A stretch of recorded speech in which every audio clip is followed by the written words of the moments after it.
I want to explore something you brought up earlier, and you kind of dove into it a little bit, Josh, but wanting to remember that day. I think a lot of people would listen to your story and say, "What? Why?" Forget all of it. And you, yeah, and you talked about, gosh, the forethought of thinking, if I'm ever in that situation again, what would I do differently, or could I escape again? Was that like, yeah, Well, I hate so asking just the simple question, why, Josh, but no, why want to remember the details of something like this?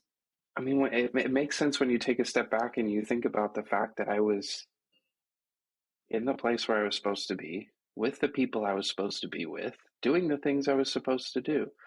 I was, I wasn't in some shady area doing sketchy things. Like I was, I was at a Jewish summer camp, a day camp, because my parents both work full time, and I was having the time of my life. And so for me, the thought of getting shot can literally happen anywhere. And we're now, obviously this was back in 1999, and this didn't happen every single day. So, as I'm processing this as a young kid, it's like, okay, how do I restore my faith and my trust in the world if this can literally happen anywhere, right? And so I address that question, and there's no way to confidently tell myself, yeah, you're safe again. There's just that's not the case. I now know that it can happen anywhere. So what's my next plan of action? And I'm, as you're probably starting to tell here, I'm a very logical and rational person, right? So okay, if plan A is that I can't tell myself that I'm safe literally anywhere, what's the next thing I can do? And the next thing I can do is make sure that when I find myself in that situation, will I know what to do? And so that was, for me, the thought process and of why I wanted to understand what was going on. But also early on, I just wanted to, like, and this is a hard thing for people to understand, but the one thing in life that we have control over is ourselves, right? The only thing that we know totally what's going on with is ourselves.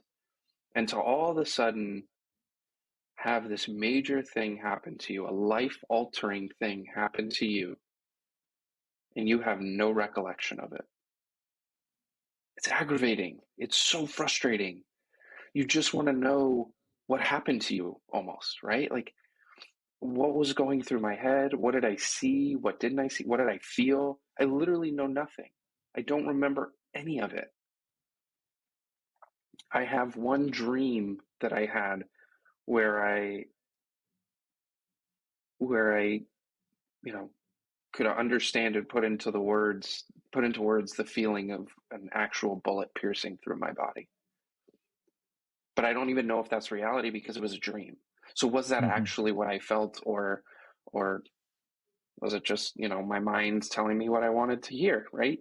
So like Mm-hmm. this constant uncertainty of what was going on is aggravating because it's something that defined my life. Like you and I are sitting here talking because of this one thing that happened.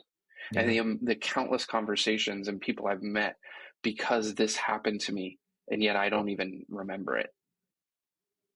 So that was that ultimate frustration is what led me to try everything I could think of to try and fill those gaps in my memory.